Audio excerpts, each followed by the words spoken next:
Picturesquely planted along the banks of the Cache-la-Poudre River, Our Lady of the Valley Parish announces the presence of Christ the King to northern Colorado, where once thrived the lowly sugar beet in one of the fastest growing parts of the Archdiocese of Denver. Today, hearts come alive in Our Blessed Lady's company.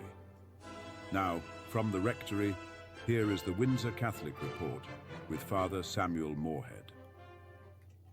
Greetings, this is Father Sam. Welcome back to the Rectory here in Windsor. It's time for another Windsor Catholic Report, and it's good to be with you as we gather on this, the 17th Sunday in Ordinary Time. Here we are in these warm, hot days of the month of July. This last week on Wednesday, we had a wonderful gathering of all of our parish volunteers, or at least those who could make it. My great gratitude to everybody who helps out in so many different ways in the life of the parish, volunteering their time, their talent, their treasure. And especially this last week, we honored our volunteers. Several hundred came for our Mexican food evening. It was wonderful. And if you couldn't be there with us this year, come next year because it was a great hit. And I want to thank everybody who was involved and made an appearance that evening. Well, the final weekend of each month is the time designated to donate to Mary's Cradle and to our food pantry. We've got the wagons. They're going to be parked outside the parish hall, down the hall from the church. And this weekend is the time, if you have any donations for Mary's Cradle, for our young families, especially those with babies, and if you've got any food items for the Windsor Food Pantry, bring those in and put them in the wagons down by the parish hall this weekend.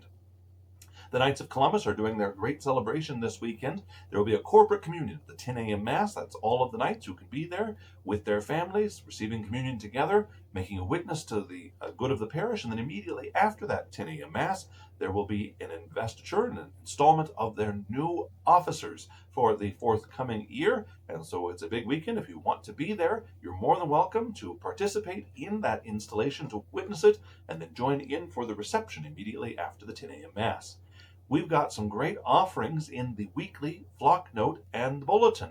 So you can look into those two means of communication to find more information about some of the offerings and the requests that are extended right now from our various ministries and apostolates. The women's group is looking for some leadership. The single sisters are getting together. The grief group is always offering its service to those in need. And we're looking for more volunteers for the cold weather shelter from the Life of the Parish. See more information about the parish bulletin and the flock note. And just a reminder, as a means of sensitivity to address the needs and concerns of parishioners, every 4 p.m. Saturday evening Mass, which fulfills the Sunday obligation, is an incense-free Mass. This Sunday, if it were not a Sunday, would be the celebration of the memorial of the parents of the Blessed Virgin Mary, Saints Joachim and Anne. Sometimes we forget that these key figures, like Our Lady, came from real-life world human families. The Virgin Mary was born to Saints Joachim and Anne and grew up in their good company.